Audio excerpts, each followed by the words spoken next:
On May 2, 2026, one of the largest US airlines announced it was shutting down immediately. Spirit Airlines, which had carried millions of passengers every year for more than 3 decades, was liquidating. Within days, the entire airline had ceased operations. 17,000 employees were laid off, 172 aircraft were grounded, and the budget carrier that once carried millions of Americans annually vanished from the industry forever. Spirit Airlines didn't start as a passenger airline at all. In 1964, it was founded as a trucking company. Then, in the early 1990s, the company shifted into aviation and launched scheduled passenger service. That first route ran from Detroit to Atlantic City, connecting 2 cities hungry for cheap air travel. It was a modest beginning, but it would prove durable. Spirit had found the ultra-low-cost niche, and it would build an entire business model around it. The ultra-low-cost model was simple and effective: offer the absolute lowest base fares, then charge separately for everything else. Seat selection, baggage, water, boarding priority, every service came with its own fee. Other carriers balked at the strategy.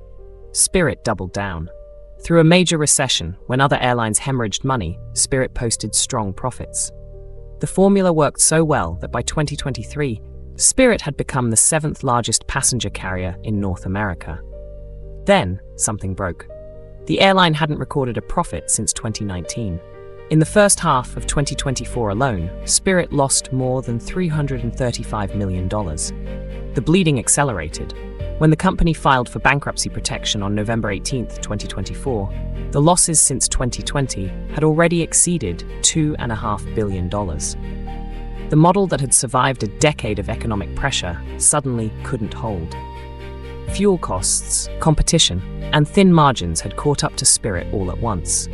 Spirit's last real hope came in January 2024, when JetBlue announced a plan to acquire the carrier for $3.8 billion.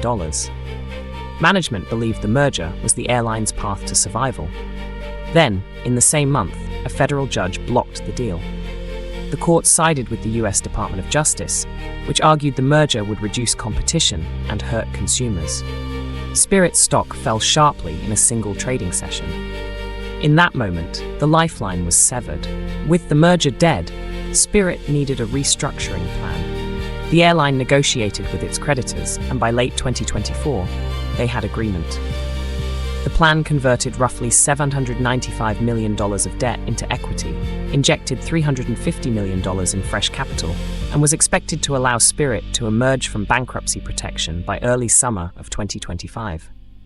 It was a complex arrangement, but it had creditor backing. The court appeared on track to approve it. For a moment, Spirit had a future. That future collapsed in late February 2026. Fuel prices spiked sharply. The cause was geopolitical.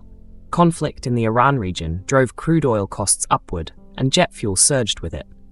For an airline already operating on razor-thin margins, the price shock was catastrophic. The restructuring plan, which had been built on specific fuel cost assumptions, suddenly became unaffordable. Experts warned that the rising fuel costs could close the airline's doors for good. And they were right. As fuel costs climbed, Spirit and the federal government explored a rescue. A $500 million bailout was negotiated, but the deal collapsed at the last moment. Creditors wouldn't accept the terms. The bailout fell apart. For the second time in 9 months, Spirit filed for bankruptcy protection in August 2025. This time, there was no restructuring plan on the horizon. This time, there was only liquidation. On May 2, 2026, Spirit Airlines announced it would wind down all operations immediately. The airline that had flown 44 million passengers annually at its peak now operated 0 flights. The company auctioned off aircraft, ground equipment, and airport gates. The 17,000 employees who worked for Spirit, full-time staff, part-time workers, contractors, lost their jobs in the span of a day. It was the largest USD commercial airline liquidation in 2 decades. Spirit Airlines built something extraordinary, a business model that thrived when others failed, carried millions of price-conscious travelers, and survived a global recession.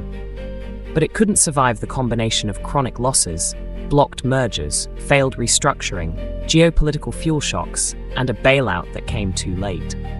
Whether Spirit could have survived different decisions at different moments, a successful merger, lower fuel costs, a negotiated bailout, remains unknowable.